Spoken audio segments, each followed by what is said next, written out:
जय हिंद दोस्तों, welcome back to our channel. Welcome back to Jobteria. आशा करता हूं कि आप लोग अच्छे होंगे और अपने प्रिपरेशन में लगे होंगे। जी हाँ दोस्तों, झारखंड सहायक आचार्य पेपर 1 हिंदी का व्याकरण का प्रैक्टिस सेट नंबर ये 4 है दोस्तों। और अभी का जो रिसेंट अगर आप देखेंगे तो 50% जो है आपके व्याकरण से क्वेश्चंस पूछे जा रहे हैं और 50% जो है आपके क्षितिज और कृतिका बुक से जो है क्वेश्चंस पूछे जा रहे हैं। ऐसे में अगर आप व्याकरण को भी अच्छे से फोकस कर लेते हैं तो आपका यहाँ पे पेपर क्वालिफाई हो जाएगा इजीली। तो इससे पहले 3 वीडियोस जो है प्रैक्टिस सेट व्याकरण के जो है डल चुका है इस चैनल में। तो प्ले लिस्ट में जाकर उसको अगर नहीं देखें तो चेकआउट कर सकते हैं।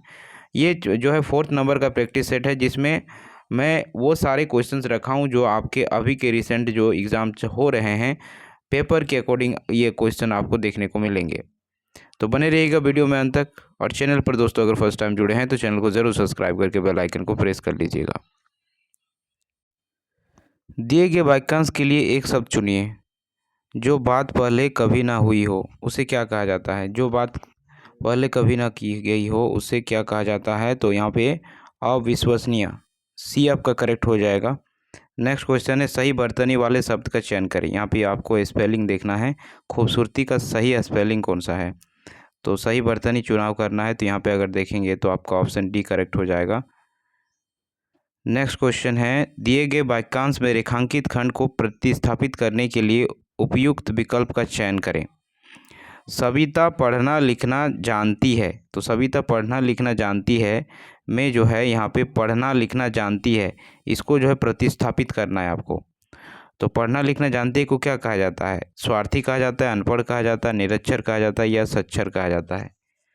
तो जिन्हें पढ़ना लिखना जानती हैं उसे हम क्या कहते हैं? उन्हें हम लोग जो है साक्षर के रूप में जानते हैं, यानी डी आपका जो है करेक्ट हो जाएगा। नेक्स्ट होगा, त्याग का विलोम क्या है? तो शब्द त्याग का विलोम क्या होता है?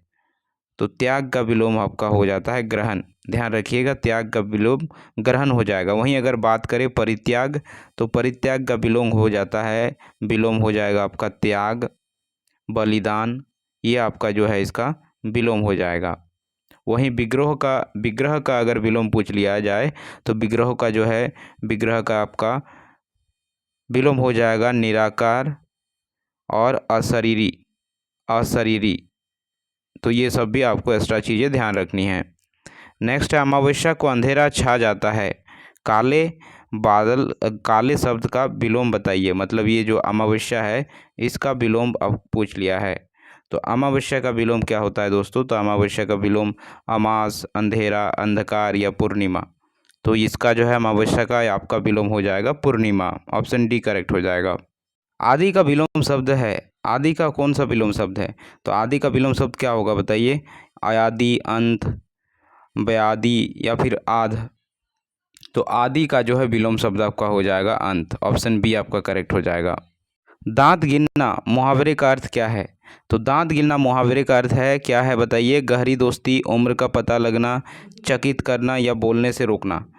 तो दांत लगना का अर्थ हो जाता है, मुहावरे का अर्थ है उम्र पता चलना। बी करेक्ट हो जाएगा।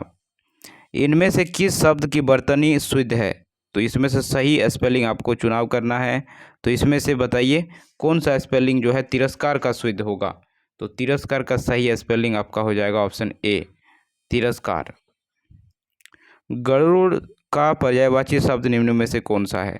तो गरुड़ का जो है पर्यायवाची शब्द जो है इसमें से बताइए कौन सा होगा? खगेश होगा, मघवा होगा, पक्षीनाथ होगा या फिर आपका जातवेद होगा? बताइए। तो गरुड़ का जो है पर्यायवाची शब्द खगेश होता है। ध्यान रखिएगा, खगेश होता है। ऑप्शन ए करेक्ट हो जाएगा। उसके साथ साथ अन्य पर्यायवाची शब्द गरुड़ का होता है पत्रगिरी, पत्रगरी, उरगरी। ये जो है आपका गरुड़ का अन्य पर्यायवाची शब्द है। साथ ही साथ गरुड़ को जो है विषमुख, सुपर्ण, खगपति भी कहा गया है। तो ये सब भी ध्यान रखिएगा। नेक्स्ट है, गिरिधर में कौन सा समास प्रयुक्त है? तो गिरिधर पूछा है। तो देखिए गिरिधर जो में कौन सा समास है बताइए? तो गिरिधर में आपका जो है बहुव्रीहि समास है। कौन सा समास है? बहुव्रीहि समास है। ब्राह्मण का स्त्रीलिंग बताइए। तो ब्राह्मण का जो है स्त्रीलिंग आपका होता है ब्राह्मणी। क्या होता है, ब्रहणी। ऑप्शन सी करेक्ट हो जाएगा। दिए गए विकल्प में से कौन सा विकल्प फूल का शब्द का समानार्थी है? तो फूल शब्द का समानार्थी हो जाएगा क्या, बताइए। तो सुमन जो है फूल शब्द का समानार्थी होगा। इसमें से शुद्ध वाक्य की आपको पहचान करनी है। तो इतना मीठा चाय मैं नहीं पीती हूँ, ये सही वाक्य है। मोहन कुत्ते को डंडे से मारा, ये सही वाक्य है। या लड़कियाँ आम खाती है, ये सही वाक्य है। या क्या आप खाना खाना खा लिए, ये सही वाक्य है। तो शुद्ध वाक्य की पहचान करनी है, तो आपका शुद्ध वाक्य हो जाएगा ऑप्शन सी, लड़कियां आम खाती है। तो ये आपका शुद्ध है। प्रतिमान पद में समास है, तो प्रतिमान शब्द में कौन सा समास है? तो यहाँ पे देखिए उपसर्ग आ जा रहा है, तो आपका जो है यहाँ पे अव्ययभाव समास हो जाएगा। ये आपका करेक्ट हो जाएगा। जहाँ पहुँचा ना जा सके के लिए एक शब्द में से कौन सा होगा? तो अनेक शब्दों को बदले एक शब्द है, जहाँ पहुँचा ना जा सके उसको क्या कहते हैं? तो उसे बोला जाता है आपका अगम्य। सी आपका करेक्ट हो जाएगा। पृथ्वी शब्द का जो है यहाँ पे पर्यायवाची पूछ लिया गया है। तो पृथ्वी शब्द का पर्यायवाची क्या होगा? वसुधा, उर्वी, भू, ये सभी होता है। ऑप्शन डी आपका करेक्ट हो जाएगा। स्वतंत्र में कौन सा उपसर्ग है? तो स्वतंत्र शब्द में उपसर्ग की बात करें तो स्व जो है इसका उपसर्ग होगा। सही वर्तनी वाले शब्द का चयन करना है। तो यहाँ पे सही वर्तनी स्पेलिंग को देखना होगा आपको। तो यहाँ पे सही जो है उच्चारण है और सही वर्तनी है शुद्धिकरण, ये ऑप्शन सी आपका करेक्ट हो जाएगा। दिए गए शब्द का विलोम शब्द चुनें। इसमें से आपका जो है उल्टा शब्द विलोम शब्द चुनना है। अवार्चिन का विलोम शब्द होता है आपका प्राचीन। ऑप्शन सी करेक्ट हो जाएगा। प्रमोद किसका पर्यायवाची है? तो प्रमोद किसका पर्यायवाची है? तो हर्ष यानी ऑप्शन डी करेक्ट हो जाएगा।